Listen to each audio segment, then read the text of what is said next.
itu. Adiknya pun menantangnya cuy. Jika kamu memang peduli, coba kamu ngomong ke rumah orang tua dari pihak laki-laki. Senu pun sangat sedih mendengarkan hinaan itu dari adiknya itu. Senu pun memberanikan diri untuk datang ke rumah orang tua dari laki-laki itu, dan dia pun melihat bahwasanya rumahnya itu sangat mewah. Lalu Senu pun memohon kepada ayah dari laki-laki ini untuk merestui anaknya menikah dengan adiknya. Tapi orang kaya ini pun malah menghinanya cuy. Dia pun mengatakan, tidak mungkin saya merestui anak saya menikah dengan keluarga kalian. Keluarga kalian orang miskin. Apakah ini adalah rencana kalian untuk merubah nasib kalian untuk menikahi orang kaya? Senu pun sangat marah mendengarnya, dan dia pun ingin menghajar orang kaya itu. Namun Senu mencoba menahan emosinya cuy, karena apabila dia emosi, maka masalahnya bisa lebih panjang. Senu pun hanya bisa terdiam. Lalu dia pun pulang dari rumah orang kaya itu, karena dia hanya mendapatkan hinaan. Senu pun sangat sedih hatinya. Saat bekerja, dia pun jadi tidak semangat cuy. Namun anak sultan ini pun tahu bahwasanya Senu sedang ada masalah. Anak sultan pun menanyakan apa yang terjadi, namun Senu enggan untuk bercerita. Tapi anak sultan ini pun memaksanya. Akhirnya Senu pun bercerita, dan dia pun mengatakan, saya baru saja dihina oleh orang kaya karena adik saya mau menikah dengan anaknya. Lalu saya memohon ke rumahnya, namun saya dihina karena saya miskin. Adik saya akan kawin lari jika dia tidak jadi menikah, dan ibu pasti akan sedih. Setelah mendengarkan curhatan Senu, dia pun ingin membantunya. Lalu anak sultan ini pun langsung menyuruh sahabatnya untuk mendatangi orang kaya itu cuy. Yang ternyata orang kaya itu adalah karyawannya. Orang kaya itu pun langsung dipanggil, dan dia pun langsung melihat bahwasanya bosnya ada di kantornya, dan dia pun sangat terkejut. Lalu sahabat anak sultan ini pun menyuruh pria sombong itu untuk merestui pernikahan itu dan meminta maaf kepada Senu. Apabila tidak, maka dia akan dipecat dari perusahaan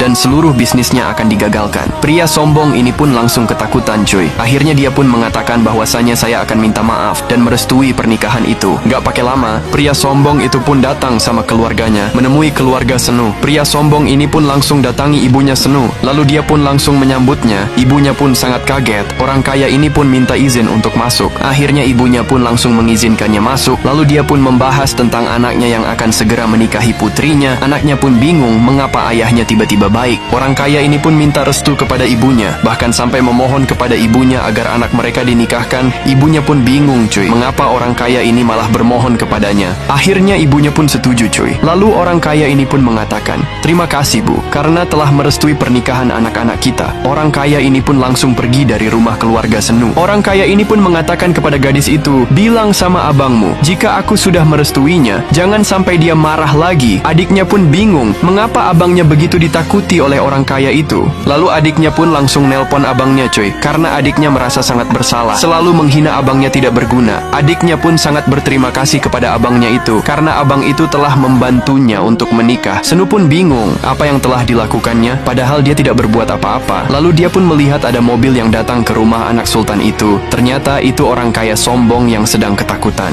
Ternyata orang kaya sombong ini pun sedang meminta maaf kepada anak sultan itu cuy. Senu pun sekarang tahu mengapa adiknya menelepon dan berterima kasih padanya. Dan ketika orang kaya sombong ini keluar dari rumah anak sultan itu, dia pun berhadapan dengan Senu dan langsung minta maaf padanya cuy. Lalu mengatakan, mengapa kamu tidak bilang kalau kamu adalah saudara dari anak sultan itu? Akhirnya dia pun langsung pergi. Senu pun tersadar bahwasanya anak sultan itu telah membantunya. Lalu dia pun langsung mendatanginya cuy. Tapi sesaat ibunya pun menelepon, lalu mengucapkan terima kasih, dan Senu pun sangat bahagia. Pria miskin ini pun langsung memegang tangan anak sultan itu cuy, dan dia pun sangat berterima kasih kepadanya. Senu dan juga asisten itu sedang merencanakan ulang tahun sultan, dan anak sultan itu pun merasa terkejut cuy. Tak menyangka mereka melakukan itu. Namun terlihat Senu pun sangat bosan melihat perayaan ulang tahun anak sultan itu. Bukannya meriah, malah lagu-lagu sedih yang dinyanyikan. Senu pun ingin pesta itu menjadi lebih meriah. Lalu dia pun membuat rencana. Senu pun sengaja melakukan itu demi membuat anak sultan itu bahagia di hari ulang tahunnya. Namun sahabat anak sultan ini sangat tidak menyukai acara itu. Beda halnya dengan anak sultan itu. Ia pun sangat menyukainya cuy. Senu pun berhasil membuat suasana baru. Lalu anak sultan ini pun berterima kasih kepadanya karena dia telah merubah seluruh hidupnya. Akhirnya mereka pun tertawa dan bahagia. Lalu anak sultan ini pun istirahat setelah merayakan ulang tahunnya. Namun tiba-tiba penyakitnya pun langsung kumat lagi, dan Senu pun tertidur pulas cuy karena capek setelah acara pesta ulang tahun itu. Pagi harinya Senu pun mengecek anak sultan itu cuy. Ternyata anak sultan itu tidak sadarkan diri. Senu pun sangat panik. Lalu dia pun langsung melarikannya ke rumah sakit. Lalu sahabatnya dan asistennya pun datang dengan paniknya. Mereka pun langsung melarikannya ke ruang emergency, dan dia pun langsung diberikan nafas bantuan. Senu pun langsung memandangi anak sultan itu dari luar. Dia pun merasa bahwasan itu ada kesalahannya cuy. Lalu Senu pun diajak